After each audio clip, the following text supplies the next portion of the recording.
बच्चों आज हम लोग टाटोमेरिज्म शुरू करने चल रहे हैं और इसके पहले के टॉपिक हम लोग पीछे पढ़ लिए हैं। तो देखते हैं टाटोमेरिज्म।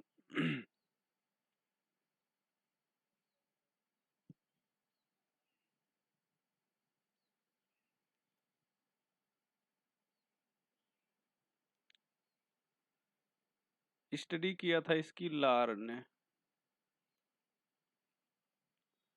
टाटोमेरिज्म को और हम लोग क्या कह सकते हैं? क्रिप्टोमेरिज्म।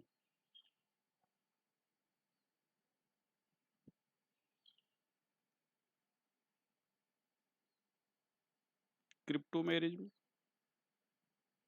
डेस्मोट्राफ,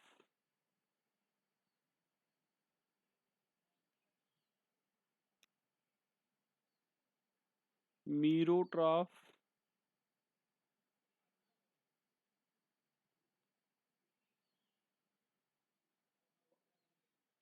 एलिलोट्राफ,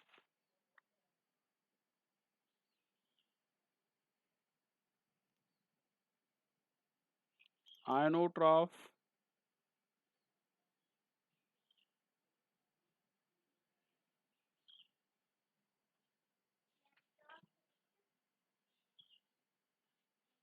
आयनोट्राफ, डिफरेंट नेम से इसको जानते हैं। यहाँ पर टाटोमेरिज्म की बात कर रहे हैं। क्रिप्टोमेरिज्म का मतलब, क्रिप्टस का मतलब होता है हिडन, मर का मतलब होता है फार्म। यहाँ पर क्रिप्टोमेरिज्म देखें, ये क्रिप्टस का मतलब होता है हिडन, मर का मतलब होता है फार्म। मतलब ऐसा फार्म जो हिडन हो, छुपी हुई आइसोमेरिज्म। डेस्मस, यहाँ पर देखो डेस्मो है, तो डेस्मस और ट्राफ से बना है। डेस्मस का मतलब होता है बांड, ट्राफ का मतलब होता है रोटेशन। ऐसी आइसोमेरिज्म जो बांड के रोटेशन से पाई जाए। मर, मीरोट्राफ, मर का मतलब होता है फार्म और ट्राफ का मतलब होता है रोटेशन, जैसा बताया गया। फिर वही चीज, एलीलो का भी मतलब होता है, एलील का भी मतलब होता है फार्म। ट्राफ का मतलब होता है रोटेशन, मतलब जिसमें एक फार्म दूसरे में रोटेट कर जाए। अच्छा, ये है आयनोट्राफ। तो आयनोट्राफ का मतलब आयन भी एक दूसरे में क्या होता है, मतलब आयन रोटेट करता है। तो आयन के रोटेट करने से जो आइसोमेरिज्म पाई जाएगी उसको आप आयनोट्राफ बोलेंगे। तो टाटोमेरिज्म की बात हम लोग करेंगे। इसके पहले हम लोग एक चीज और चर्चा कर लें, एक्टिव हाइड्रोजन। अभी एक वर्ड हम लोग मतलब जरूरत पड़ेगी एक्टिव हाइड्रोजन की। इसके बारे में हालांकि हम आपको समय समय पे बताते रहते हैं, लेकिन एक बार फिर थोड़ा सा एक्टिव हाइड्रोजन के बारे में बात करना चाहेंगे। एक्टिव हाइड्रोजन किसको कहेंगे? हाइड्रोजन या तो ट्रिपली बॉन्डेड कार्बन पे हो, इलेक्ट्रोनेगेटिव एटम पर हो। जैसे एफ पर जो हाइड्रोजन होगा उसको आप एक्टिव हाइड्रोजन कहेंगे। ओ पर जो हाइड्रोजन होगा उसको आप एक्टिव हाइड्रोजन कहेंगे। एन पर जो हाइड्रोजन होगा उसको आप एक्टिव हाइड्रोजन कहेंगे। ट्रिपली बॉन्डेड कार्बन के हाइड्रोजन को भी आप एक्टिव हाइड्रोजन कहेंगे। ये ट्रिपली बॉन्डेड कार्बन का हाइड्रोजन है। ये सब एक्टिव हाइड्रोजन है। अगर इनमें पूछा जाए कि ये हाइड्रोजन क्या है, तो आप कहेंगे ये हाइड्रोजन एक्टिव हाइड्रोजन है। यहाँ पर hydrogen of single bonded carbon, अगर सिंगल बॉन्डेड कार्बन पे है, bonded carbon is not active, तो सिंगल बॉन्डेड कार्बन का जो हाइड्रोजन है वो एक्टिव नहीं है। तो क्या हमेशा एक्टिव नहीं होगा? होगा, but become active, but become active if it has powerful electron withdrawing group, powerful electron withdrawing group, like NO2, CHO, NOCN CO COOH COOR F CX3 F या CX3। तो ये सब अगर पाए जाएंगे तो जो हाइड्रोजन है वो आपका एक्टिव हो जाएगा। एक्टिव हाइड्रोजन से आशय समझें थोड़ा सा आप, क्या मीनिंग है एक्टिव हाइड्रोजन की, क्यों एक्टिव बोल रहे हैं। यहाँ पर देखें,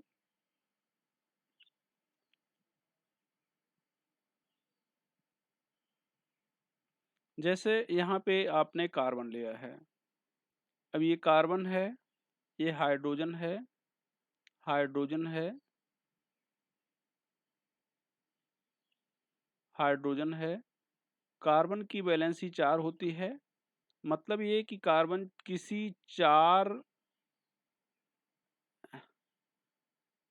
सिंगल वैलेंट मोनोवैलेंट एटम से कंबाइन कर सकता है, या मतलब ये कहा जाए कि 4 इलेक्ट्रॉन शेयर कर सकता है। तो ये कार्बन ने क्या किया, अपना एक एक इलेक्ट्रॉन 4 हाइड्रोजन से शेयर कर लिया, तो इस तरह से 4 बॉन्ड बना लिया। कार्बन की इलेक्ट्रोनेगेटिविटी ऑफ कार्बन ये है 2.5, फ्लोरीन 4, नाइट्रोजन 3, Cl3, ये सब है। हाइड्रोजन 2.1, ब्रोमीन 2.5, 8, आयोडीन 2.5, ये सब इलेक्ट्रोनेगेटिविटी है। अब यहाँ पर देखें, कार्बन की इलेक्ट्रोनेगेटिविटी यहाँ पर आप देख रहे हैं कहीं पे 2.5 देख रहे हैं, और हाइड्रोजन की इलेक्ट्रोनेगेटिविटी नहीं लिखी गई 2.1 है। तो हाइड्रोजन की इलेक्ट्रोनेगेटिविटी 2.1 है, कार्बन की 2.5 है। इलेक्ट्रोनेगेटिविटी का मतलब होता है tendency to attract shared electron pair, मतलब शेयर्ड इलेक्ट्रॉन पेयर को अपने साइड में अट्रैक्ट करने की टेंडेंसी को आप इलेक्ट्रोनेगेटिविटी कहेंगे। तो ये हो जाएगा इलेक्ट्रोनेगेटिविटी कार्बन की 2.5 और हाइड्रोजन की हो जाएगा 2.1। तो दोनों की इलेक्ट्रोनेगेटिविटी में बहुत ज़्यादा डिफरेंस नहीं है, मतलब कार्बन और हाइड्रोजन जब आपस में जुड़ेंगे तो दोनों में से कोई भी एक दूसरे के इलेक्ट्रॉन को अपनी साइड में बहुत ज़्यादा अट्रैक्ट नहीं कर पाएगा। कार्बन जैसे है थोड़ा बहुत अट्रैक्ट करेगा, लेकिन हाइड्रोजन को उससे ज़्यादा बहुत परेशानी नहीं होगी। तो हाइड्रोजन ये चाह रहा था कि इसका डुप्लेट पूरा हो जाए, और कार्बन चाह रहा था कि ऑक्टेट पूरा हो जाए। तो कार्बन के आउटर मोस्ट शेल में देखें 8 इलेक्ट्रॉन ये हो गए, और हाइड्रोजन के आउटर मोस्ट शेल में ये 2 इलेक्ट्रॉन हो गए। चूंकि कार्बन हाइड्रोजन के इलेक्ट्रॉन को बहुत ज़्यादा अट्रैक्ट नहीं कर पाएगा, इसलिए हाइड्रोजन को बहुत ज़्यादा प्रॉब्लम नहीं होगी, कार्बन के साथ आराम से रह सकता है। आराम से रह सकता है मतलब बिना किसी टेंशन के, बिना किसी प्रॉब्लम के रह सकता है। तो जब कोई टेंशन नहीं है तो आदमी आराम से पड़ा रहेगा, एक्टिवनेस नहीं रहेगी। अब हुआ क्या, मान लो इस कार्बन से आपने एक फ्लोरीन जोड़ दिया, तो जब आपने फ्लोरीन जोड़ दिया तो अब यहाँ पर क्या है, ये हाइड्रोजन 3 बच रहे हैं। तो ये फ्लोरीन की इलेक्ट्रोनेगेटिविटी आप देख रहे हो यहाँ पर 4 है, तो फ्लोरीन जबकि कार्बन की 2.5 है, तो फ्लोरीन इस कार्बन के शेयर्ड इलेक्ट्रॉन पेयर को अपने साइड में अट्रैक्ट करेगा, और जब अट्रैक्ट करेगा तो कार्बन इलेक्ट्रॉन डिफिशियंट हो जाएगा। तो उस डिफिशियंसी को पूरा करने के लिए ये जो कार्बन है हाइड्रोजन से इलेक्ट्रॉन अपनी तरफ अट्रैक्ट करने लगेगा। मतलब अब इस हाइड्रोजन को जो थोड़ी देर पहले कार्बन के साथ बिना किसी प्रॉब्लम के पड़ा था, अब थोड़ा सा खतरा दिखने लगेगा कार्बन से। कार्बन का व्यवहार इसको बदला हुआ दिखेगा। जो कार्बन उसको कोई टेंशन नहीं दे रहा था, अब वो कार्बन उसको टेंशन देने लगेगा। तो जब इसको टेंशन देने लगेगा तो हाइड्रोजन भी अब कुछ न कुछ करने की सोचेगा। मतलब जो आराम से पड़ा था अब आराम से नहीं पड़ा रहेगा। अब यह भी कुछ सोचेगा कि अब हमें कुछ करना है। इसका मतलब अब एक्टिव हो गया, सोचने लगा कि अब हमें भी कुछ करना है। अब वही सेम चीज़ मान लो इस हाइड्रोजन की जगह पर एक और फ्लोरीन लगा दें। अब यहाँ पर अगर कार्बन से एक और फ्लोरीन जोड़ दें, तो जब कार्बन से एक और फ्लोरीन जोड़ देंगे तो जो दूसरा फ्लोरीन था, अब ये दूसरा फ्लोरीन भी कार्बन से इलेक्ट्रॉन खींचने लगा, तो कार्बन के पास इलेक्ट्रॉन की कमी और बढ़ जाएगी। इसका मतलब अब कार्बन जो है इस हाइड्रोजन से इलेक्ट्रॉन और ज़्यादा खींचने का प्रयास करेगा। मतलब जब और ज़्यादा खींचने का प्रयास करेगा, कार्बन एक तरह से कहा जाए कि इस हाइड्रोजन को और टेंशन में डाल दिया। तो इसका मतलब ये हाइड्रोजन और एक्टिव हो गया। और अगर एक और फ्लोरीन यहाँ पर जोड़ दिया जाए, यहाँ पर ध्यान दें, एक फ्लोरीन और जोड़ दिया जाए, तो अब जो हाइड्रोजन बच रहा है, अब आप खुद सोच सकते हैं कि ये कितना टेंशन में आ गया होगा। ये तीनों फ्लोरीन जब कार्बन से इलेक्ट्रॉन विथड्रॉ करेंगे, तो उसी पोटेंसी के साथ ये कार्बन भी हाइड्रोजन से इलेक्ट्रॉन अपने साइड में अट्रैक्ट करेगा। और हाइड्रोजन से इलेक्ट्रॉन जिस पोटेंसी के साथ कार्बन अपने साइड में अट्रैक्ट करेगा, हाइड्रोजन उतना ज़्यादा एक्टिव हो जाएगा। अब यहाँ पर ये कार्बन इस हाइड्रोजन के इलेक्ट्रॉन को विथड्रॉ कर लेगा और ये हाइड्रोजन बहुत ही एक्टिव हो गया। मतलब अब हाइड्रोजन यहाँ पर रोकने पर भी नहीं रुक सकता, निकल जाएगा। तो एक्टिवनेस की मीनिंग यही है। तो अगर आपसे पूछा जाए कि कहाँ पर एक्टिवनेस ज़्यादा है, तो ध्यान रखिएगा कि कार्बन और अटैच्ड एटम के बीच में इलेक्ट्रोनेगेटिव डिफरेंस जितना ज़्यादा होगा, एक्टिवनेस उतना ज़्यादा होगी। तो इस चीज़ को हम लोग जानते रहेंगे भैया। एक्टिव हाइड्रोजन की अभी ज़रूरत हमें पड़ेगी, इसलिए एक्टिव हाइड्रोजन की बात हो गई। अब अगर आपसे कहा जाए कि टाटोमेरिज्म है क्या? डिफिनीशन की बात किया जाए, तो यहाँ पर आप कहेंगे migration of active hydrogen from one polyvalent atom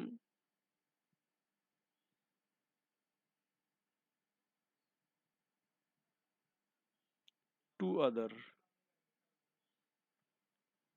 मतलब migration of active hydrogen from one polyvalent atom to other. तो एक पॉलीवैलेंट एटम से दूसरे पर एक्टिव हाइड्रोजन का माइग्रेट करना क्या कहलाएगा भैया? टाटोमेरिज्म कहलाएगा। एक चीज़ जो दिमाग से स्लिप कर गई थी, उसको भी आपको बता दें कि अगर आपसे कहा जाए कि टाटोमेरिज्म क्या है, तो आप कहेंगे special type of functional isomerism. Special type of functional isomerism. तो यहाँ पर ये हो जाएगा। आप रिंग चेन आइसोमेरिज्म को भी आपने बोला था। तो migration of active hydrogen from one type polyvalent atom to other is known as tautomerism. जैसा आपको पहले बताया गया कि ये special type of functional isomerism है, तो आप ब्रैकेट में लिख सकते हैं स्पेशल। अगर आपसे कोई कहे कि टाटोमेरिज्म हम बोलना नहीं चाहते हैं, तो आप कहेंगे आप इसको special type of functional isomerism कह सकते हैं। यहाँ पर भैया ये हो गया। दूसरा चीज़ आप बता दें कंडीशन। अगर आपसे कहा जाए कंडीशन क्या है, किस कंडीशन में पाई जाएगी, यहाँ पर ध्यान दो भैया। तो कंडीशन की अगर बात किया जाए, तो पहली कंडीशन तो ये है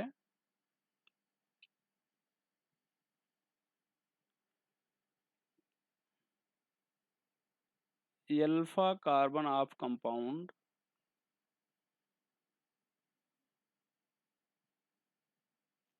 शुड हैज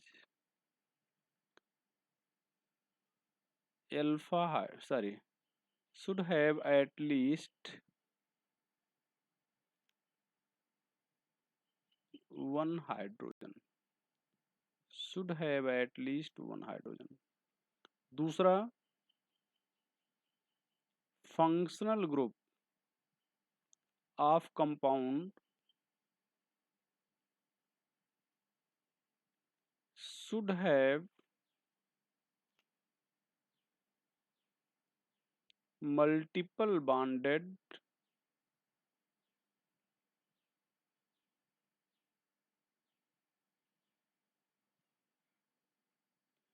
इलेक्ट्रोनेगेटिव एटम। इसको इलेक्ट्रोनेगेटिव पढ़ेंगे, इसको फंक्शनल ग्रुप पढ़ेंगे। Like CO, COH, C double bond N, H, यहाँ पर NO, ETC, ये हो जाएगा। तो ये सब हो जाएगा भैया। यहाँ पर एक्सेप्शन, यहाँ पर एक्सेप्शन,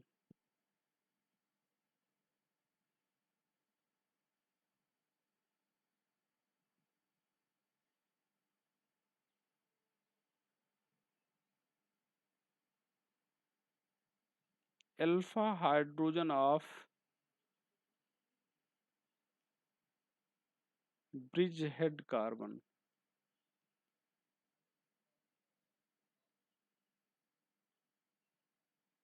डज नॉट माइग्रेट।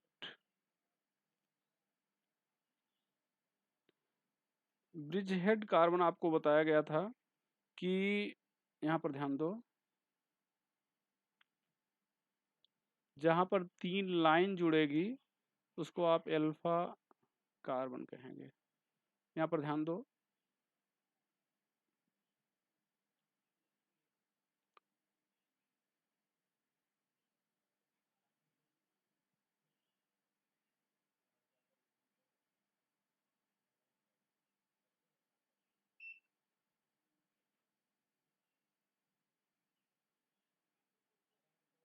अब ये देखें, ये CO हो जाएगा, ये फंक्शनल ग्रुप हो जाएगा, ये फंक्शनल ग्रुप हो गया CO।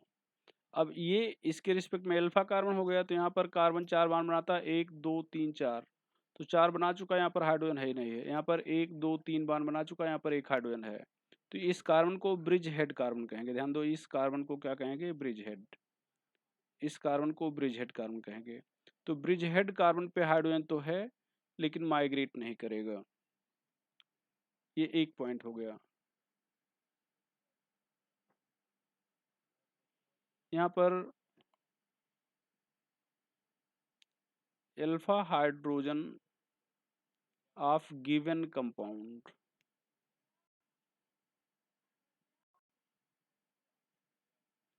लाइक, यहाँ पर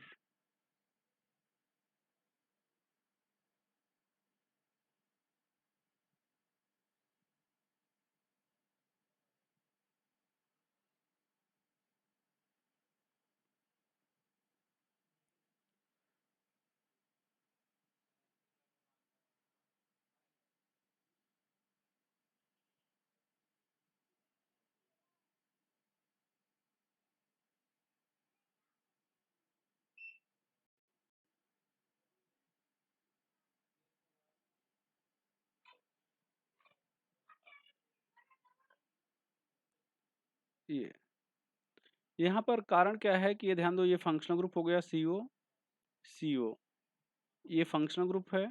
यहाँ पर अल्फा कार्बन पर एक H है, अगर ये H यहाँ पे आ जाएगा तो डबल बॉन्ड यहाँ पे आ जाएगा। तो एक ही कार्बन के दोनों तरफ डबल बॉन्ड नहीं रह सकते, और साइक्लिक रिंग में तो एकदम नहीं रहेंगे। ओपन चेन में तो रह भी सकते हैं लेकिन साइक्लिक चेन में नहीं रह पाएंगे। तो ये कारण है कि ये एक्सेप्शनल केस में आ जाएगा। चलो भैया, अब यहाँ पर एग्जाम्पल देखा जाए। एग्जाम्पल यहाँ पर ध्यान दें, ये CH3CO, यहाँ पर CH3 कीटोन ले रहे हैं, फंक्शनल ग्रुप अल्फा कार्बन। एक चीज बता दें कि जिस एटम पर एक्टिव हाइड्रोजन है उसको एटम 1 कहेंगे और बाद वाले को 2 और 3 कहेंगे। ये ध्यान रखिएगा, पाई बॉन्ड हमेशा 2 और 3 के बीच में रहेगा।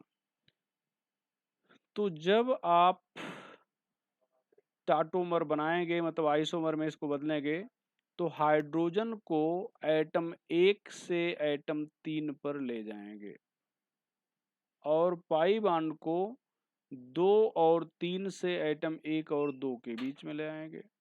तो अब अगर देखा जाए तो यहाँ पर बच रहा है, जहाँ पर CH3 था अब हो गया CH2, डबल बॉन्ड, ये हो जाएगा C, यहाँ पर O पर ये हो गया सिंगल बॉन्ड, ये हो गया CH3। अब ये कीटोन था तो इसको कीटो कहेंगे,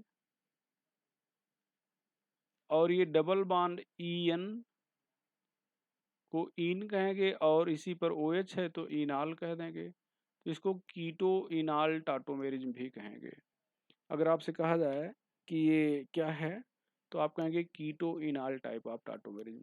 यहाँ पर ध्यान दें, इक्विलिब्रियम की साइन लगी है। ये इसको एक कीटो को एक टाटोमर कहेंगे, इनाल को दूसरा टाटोमर कहेंगे। तो यहाँ पर नोट करके हम आपको बता दें,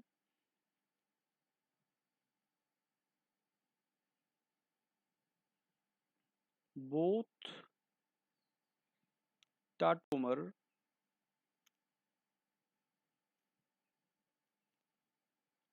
always exist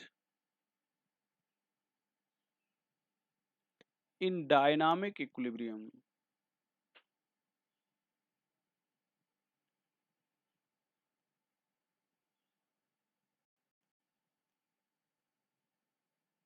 Both tautomer always exist in dynamic tautomer equilibrium, मतलब दोनों टाटोमर एक दूसरे में तेजी से बदलते रहेंगे। ये देखें, कीटो इनाल में और इनाल टाटोमेरिज्म में, मतलब कीटो में बदलते रहेंगे। Tautomerism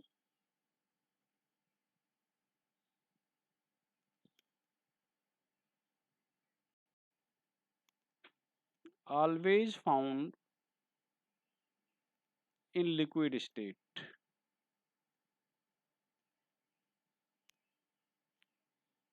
tautomerism always found in liquid state, तो टाटोमेरिज्म लिक्विड स्टेट में हमेशा पाई जाएगी।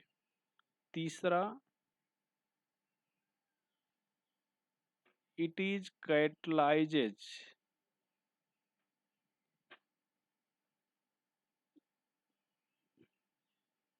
by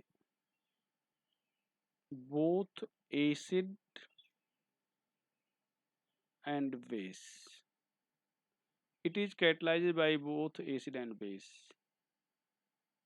यहाँ पर ये हो जाएगा। तो टाटोमेरिज्म डायनामिक इक्विलिब्रियम में पाई जाएगी, ये लिक्विड स्टेट में ही एग्जिस्ट करेगी और एसिड और बेस के द्वारा कैटलाइज की जाएगी। अगले पॉइंट पे अगर हम लोग चर्चा करें तो यहाँ पर हम आपको बताना चाहेंगे कि कीटो का इनाल में conversion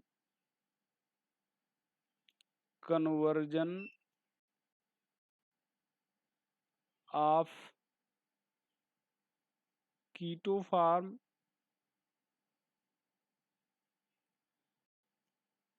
into enol form is known as enolozation. Keto form का इनाल फार्म में कन्वर्जन इनोलाइजेशन कहलाएगा, which is catalyzed by, अभी आपने ऊपर लिखा है both acid and base। यहाँ पर मैकेनिज्म देख लिया जाए, mechanism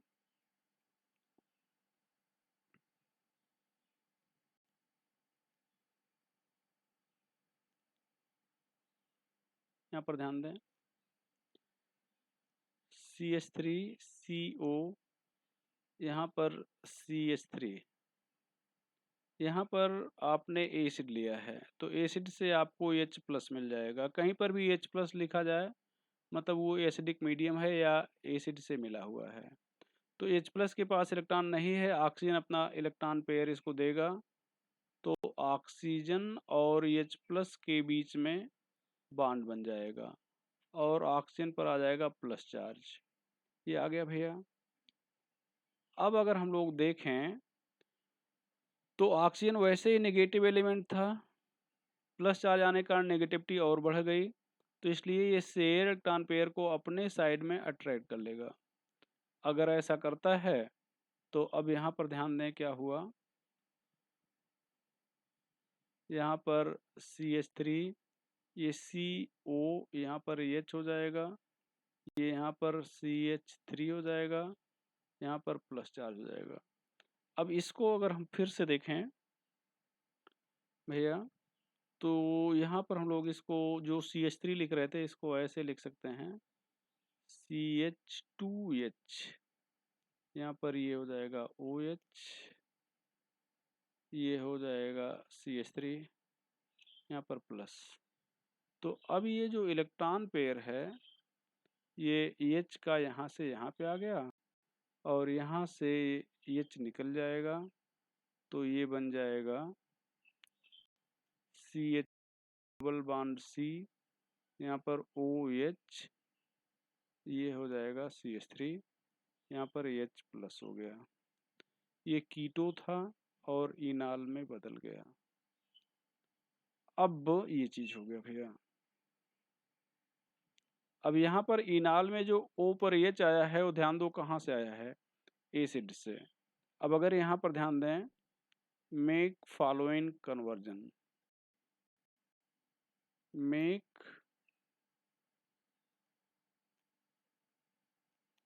following conversion,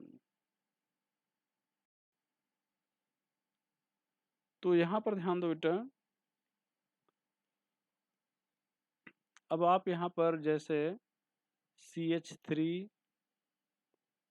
CO CH3, आप यहाँ पर D+ ले रहे हो, CH3 यहाँ पर CO CH3, यहाँ पर आपने H+ लिया, CH3 यहाँ पर CD3 ले रहे हैं,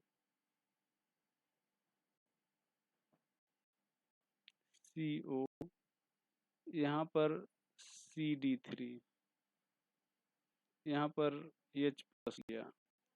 तो निश्चित रूप से O पर जो H आता है वो एसिड से आता है, तो यहाँ पर CH2CO और एसिड तो यहाँ पर D वाला है, तो यहाँ से D आ जाएगा, ये CH3 बन जाएगा। यहाँ पर O पर ये H आ जाएगा, तो CH3 की जगह पर COH, ये हो जाएगा CH3। और यहाँ पर देखें CD3 अगर हम लोग कर दें, तो जब यहाँ पर CD3 कर देंगे, मतलब यहाँ पर H है तो यहाँ पर आ जाएगा, तो ये हो जाएगा CD2, यहाँ पर डबल बॉन्ड, यहाँ पर O, यहाँ पर D आ जाएगा, सॉरी यहाँ पर H आएगा, तो ये D की जगह पे हम लोग यहाँ पर H लिखेंगे। ये आ गया भैया।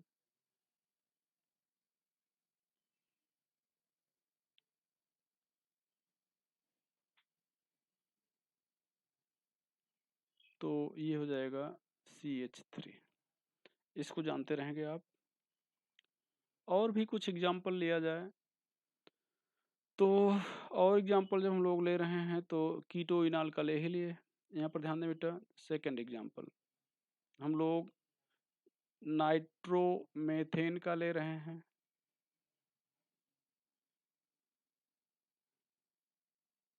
तो यहाँ पर हो जाएगा, यहाँ पर एक एटम 1 है, एटम 2 है, एटम 3 है, तो यहाँ से एक H O पर आ जाएगा और डबल बॉन्ड यहाँ पे आ जाएगा, तो ये हो जाएगा CH2 डबल बॉन्ड N, यहाँ पर हो जाएगा O, यहाँ पर हो जाएगा H, यहाँ पर हो जाएगा O।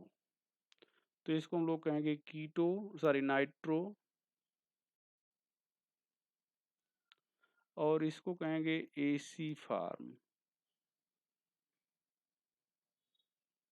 नाइट्रो फार्म, और इसको कह देंगे AC फार्म।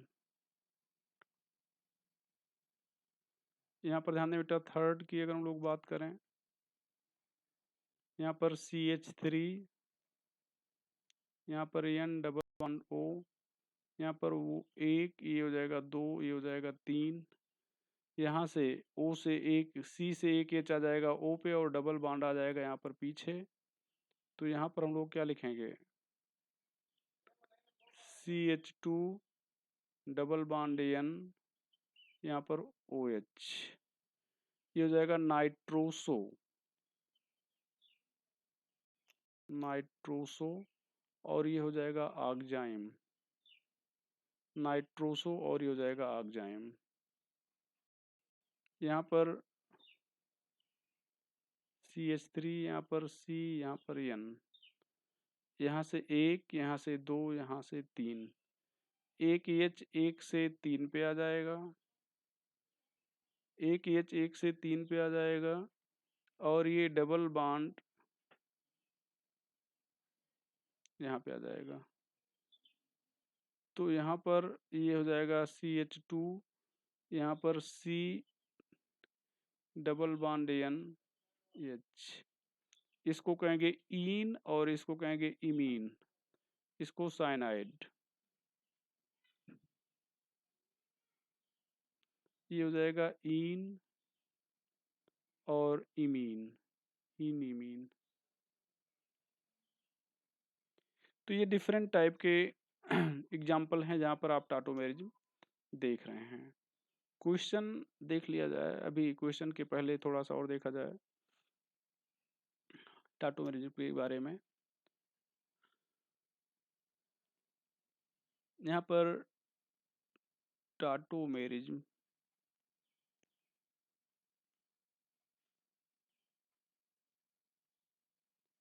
इन डाई कार्बोनिल ग्रुप,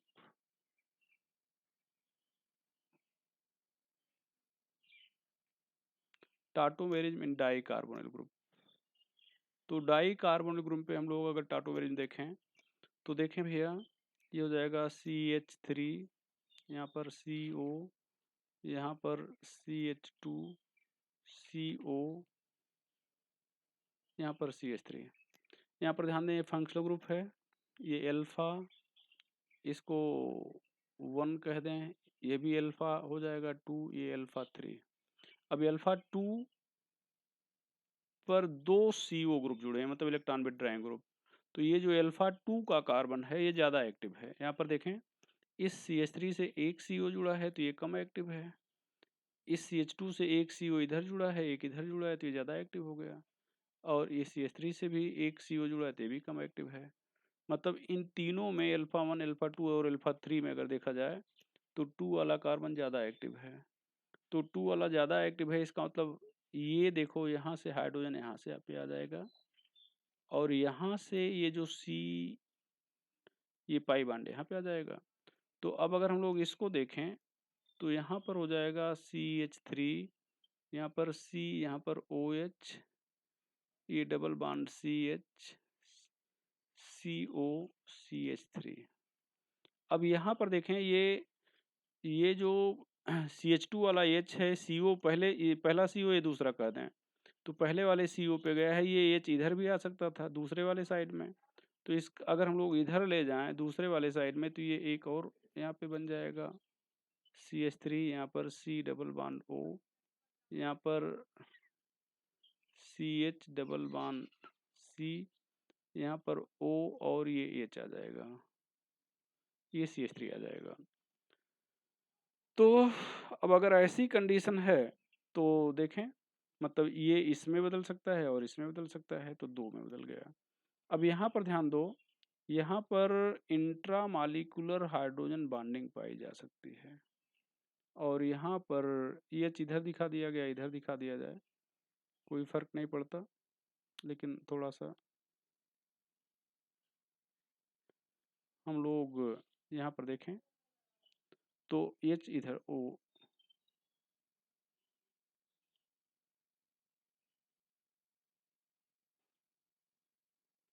यहाँ पर O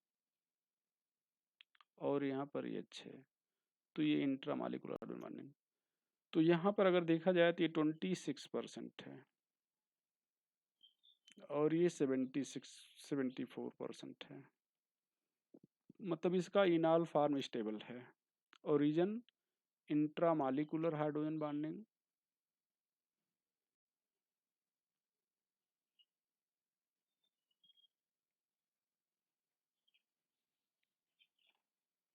एंड रेजोनेंस।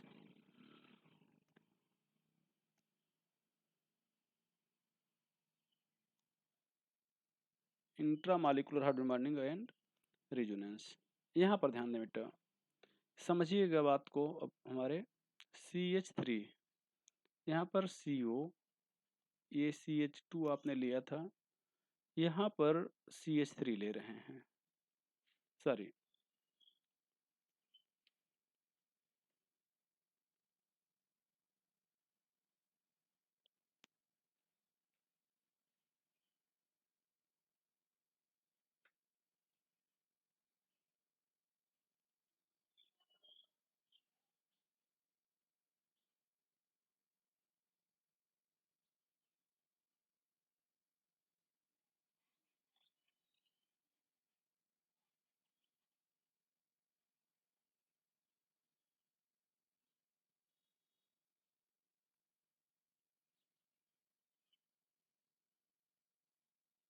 यहाँ पर देखा जाए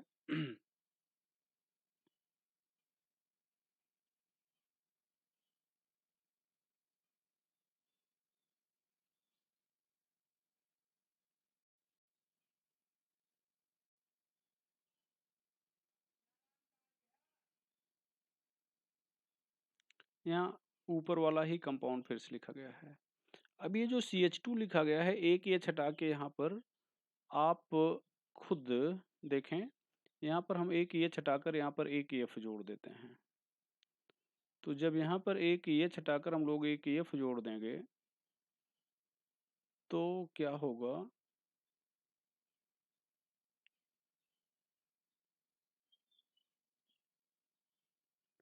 यहाँ पर हम लोग एक F जोड़ देते हैं।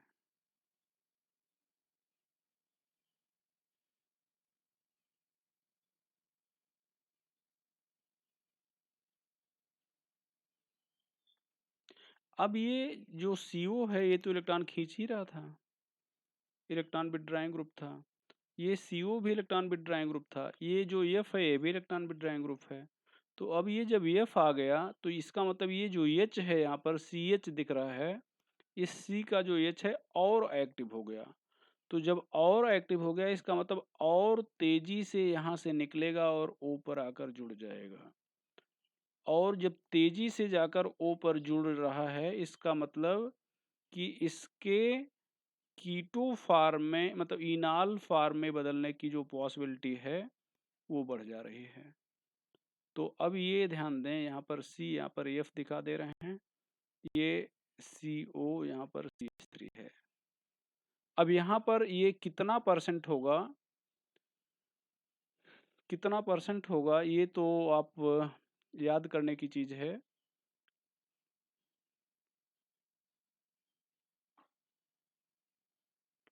लेकिन ये 26% ऊपर है अगर, तो ये 26% से निश्चित रूप से क्या हो जाएगा, ज़्यादा हो जाएगा। तो यहाँ पर अगर ये कहा जाए तो ये लेस देन 26% हो जाएगा और ये ग्रेटर देन 74% हो जाएगा। कहने का मतलब यहाँ पर इनाल फॉर्म की जो कंटेंट है वो बढ़ गया और बढ़ गया। अब यहाँ पर इलेक्ट्रॉन खींचने वाला ग्रुप था, इलेक्ट्रॉन खींचने वाले ग्रुप को -I ग्रुप कहते हैं। अब यहाँ पर हम लोग एक CH3 जोड़ देंगे और एल्किल ग्रुप जोड़ देते हैं। यहाँ पर इस C पर यहाँ पर एक एल्किल ग्रुप जोड़ दे रहे हैं। अब यहाँ पर H है, तो यहाँ पर अगर देखा जाए ये, तो ये जो CO ग्रुप है ये इलेक्ट्रॉन विथड्रॉ किया, इधर वाला CO ग्रुप इलेक्ट्रॉन विथड्रॉ किया, जिससे कार्बन CH का कार्बन इलेक्ट्रॉन डिफिशियंट हो गया और डिफिशियंसी को पूरा करने के लिए H से इलेक्ट्रॉन खींचने लगा। लेकिन ध्यान रखो जब दोनों CO इलेक्ट्रॉन खींच रहे थे उसी समय ये जो नीचे R एल्किल ग्रुप जुड़ा है ये इलेक्ट्रॉन दे रहा था। ये देखो ये इलेक्ट्रॉन दे रहा था। तो जब ये इलेक्ट्रॉन दे रहा था तो इसका मतलब कार्बन के पास जो कमी हुई थी, वो पूरा हो जा रही थी। आप ऐसे समझिए कि जैसे आपसे कोई आदमी आपका जो पैसा है या कुछ भी है वो खींच रहा है, आपसे ले रहा है और दूसरी तरफ आपको कोई दे भी रहा है। तो जब आपको कोई दे रहा है तो इसका मतलब ये हो गया कि कमी तो आपके पास हो रही थी, लेकिन अब उतनी कमी नहीं रह जा रही है जितना कि होना चाहिए थी। तो इसका मतलब अब इस कार्बन के पास CH के कार्बन के पास उतनी ज़्यादा कमी नहीं रह रही है।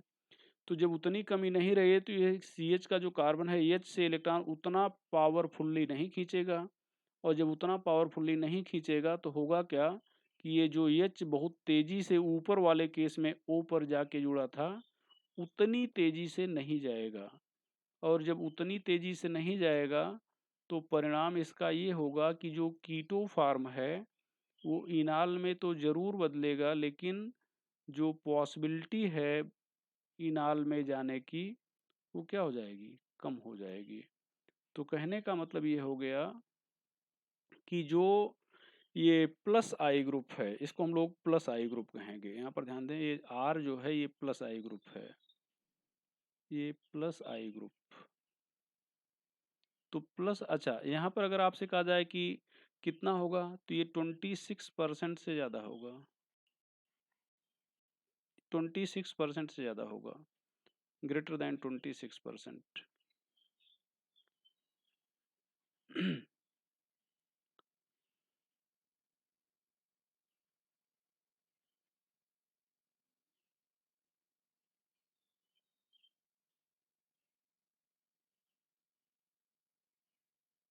और ये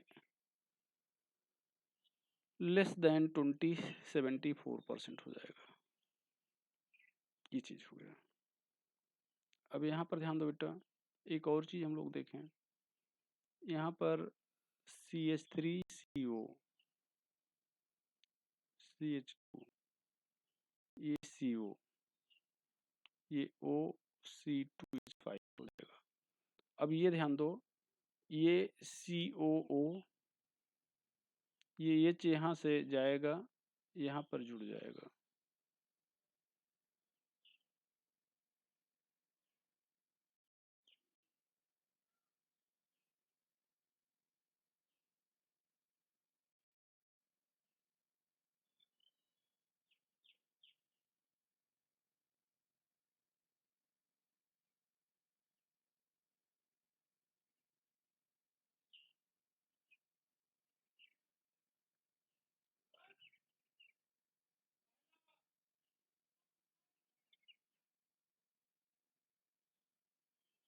यहाँ पर ये 92% है और ये 8% है। कारण क्या है अचानक यहाँ कम क्यों हो गया? तो कम ये हो गया कि जो CO, ये ध्यान दो, ये COO C2H5 है, मतलब एस्टर ग्रुप है, इसकी electron withdrawing power keto group से कम है। तो यहाँ पर हम लोग डिफरेंट एग्जाम्पल देखे कीटो और इनाल टाटोमेरिज्म के। यहाँ पर अब देखें बेटा, टाइप ऑफ टाटोमेरिज्म देखा जाए। टाइप ऑफ टाटोमेरिज्म,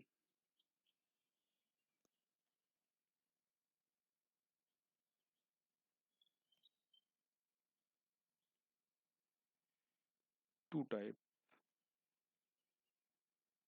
पहला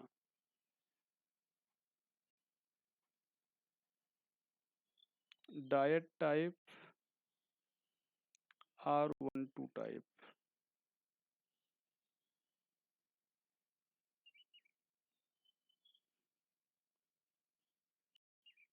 migration of active hydrogen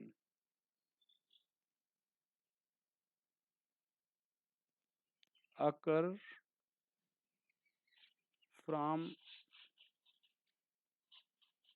atom 1 to 2, atom 1 से 2 पर। यहाँ पर ध्यान दो HCN है, यहाँ पर एटम 1 है, यहाँ पर 2 है, H यहाँ से C से हट के N पे आ जाएगा। तो अगर ऐसा होता है तो ये HNC हो जाएगा। यहाँ पर फंक्शनल आइसोमेरिज्म भी है, टाटोमेरिज्म भी है। दोनों पूछा जाए तो आप टाटोमेरिज्म बताएंगे। यहाँ पर ध्यान दो, एक दूसरा एग्जाम्पल है जहाँ पर हाइड्रोजन नहीं माइग्रेट करता बल्कि नाइट्रोजन माइग्रेट करता है, सॉरी सिल्वर माइग्रेट करता है। ये सिल्वर नाइट्रेट है, तो यहाँ सिल्वर नाइट्रोजन से हट के ऑक्सीजन पे आ जाएगा, तो यहाँ पर हो जाएगा AgO, ये हो जाएगा। अब 1,3 टाइप या ट्राइड टाइप की बात करें, 1,3 टाइप आर ट्रायड टाइप।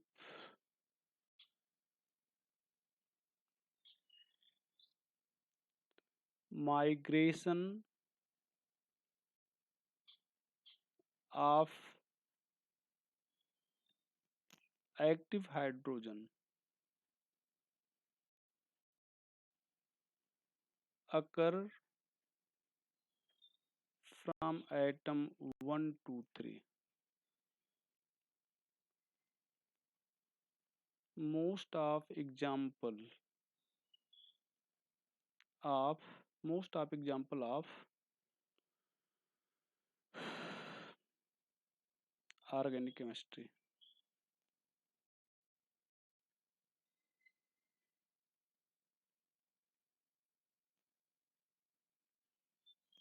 तो ऑर्गेनिक केमिस्ट्री में जो भी टाटू हैं वो इस कैटेगरी में, यहाँ पर आइटम 1, ये 2, ये 3, हाइड्रोजन 1 से 3 पर माइग्रेट करेगा। तो इस टाइप की जो है इसको हम लोग 1,3 टाइप या ट्राइड टाइप कहते हैं। तो ये टाइप ऑफ टाटोमेरिज्म हो गया। फैक्टर अफेक्टिंग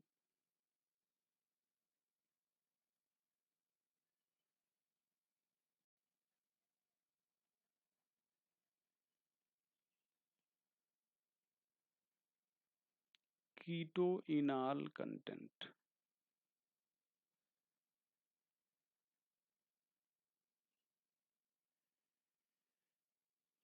पहला bond energy,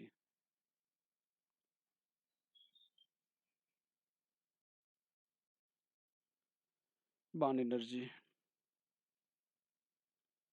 as bond energy of CO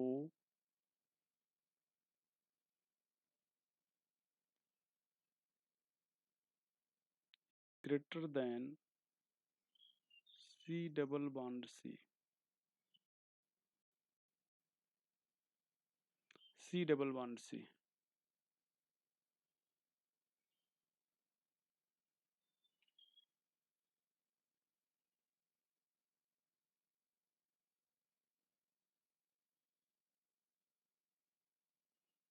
So in monocarbonyl group,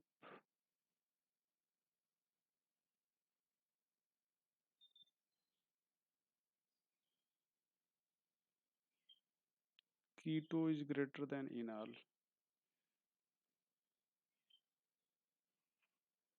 दूसरा फैक्टर हो जाएगा,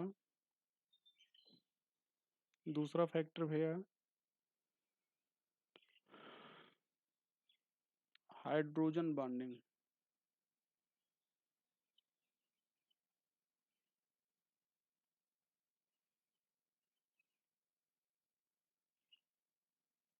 and resonance,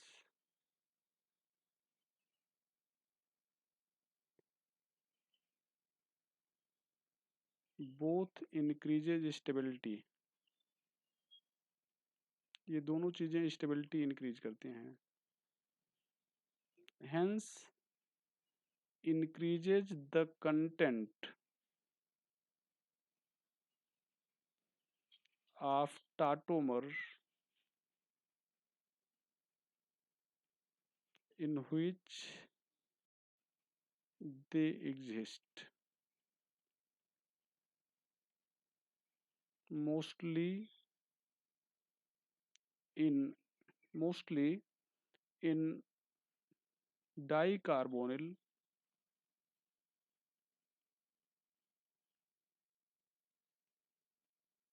keto is less than enol content।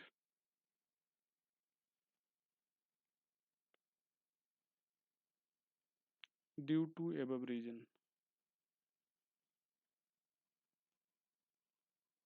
कारण इनाल में इंट्रामॉलिक्यूलर हाइड्रोजन बॉन्डिंग पाई जाएगी और रेजोनेंस पाया जाएगा। Third,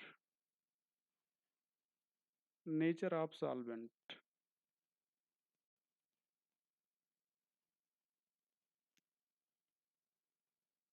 polar solvent favour keto content. Keto content. Non polar solvent favour enol content. चूंकि नॉन पोलर है तो उसमें कंपाउंड में आसानी से हाइड्रोजन बॉन्डिंग बन जाएगी। पोलर है तो वो इंट्रामॉलिक्यूलर हाइड्रोजन बॉन्डिंग नहीं बनने देगा, इसलिए ऐसा है। नेचर ऑफ सॉल्वेंट हो गया भैया। अगला inductive effect.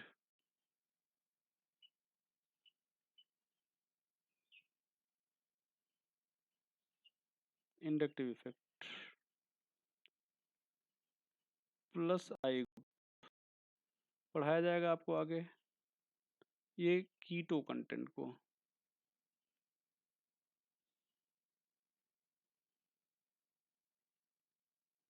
Minus I group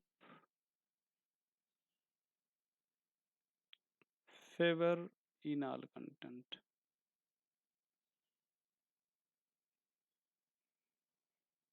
minus I group favour enol content.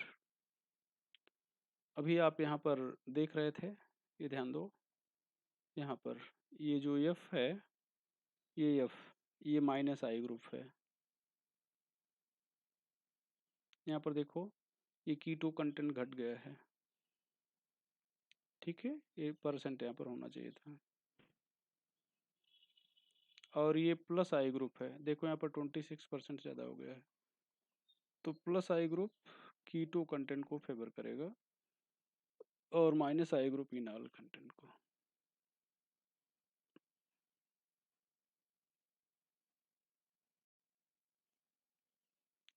Aromaticity,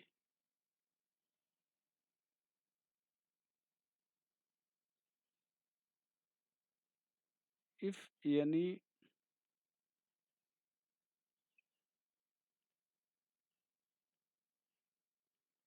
farm has aromatic nature,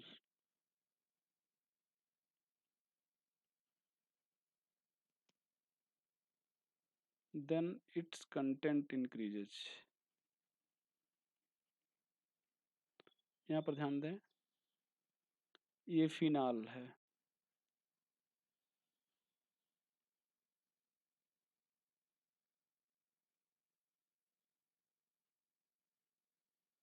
phenol है,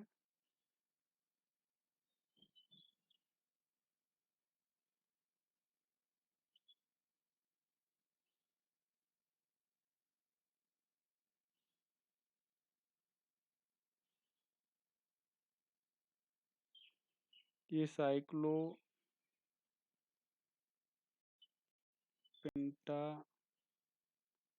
साइक्लोपेंटा नहीं, साइक्लोहेक्सा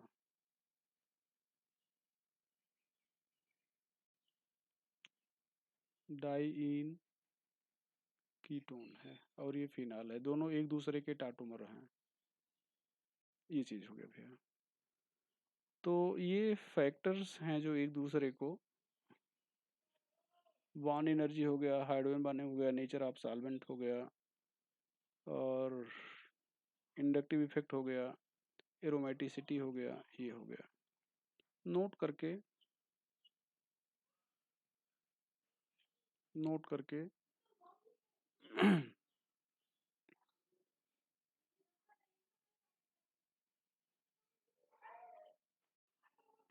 इन cyclic ketone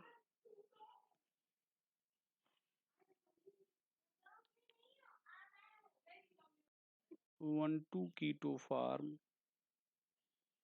is less stable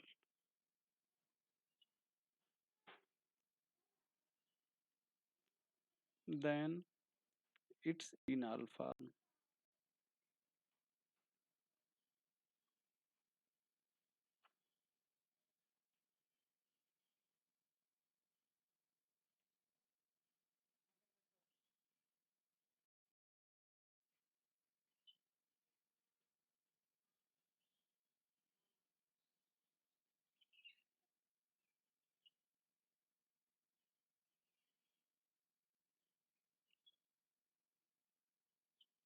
ये चीज़ है।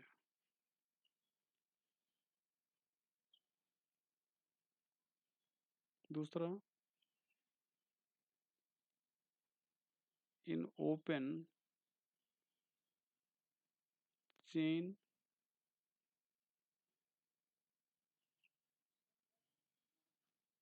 diketone is more stable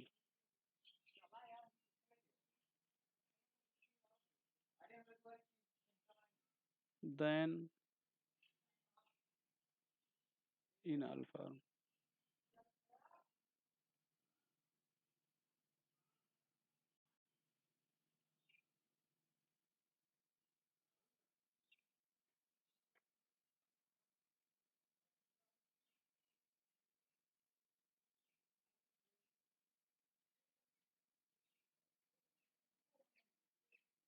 ये चीज़ रहेगा।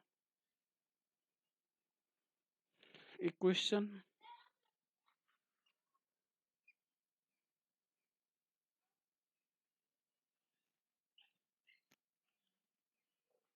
find which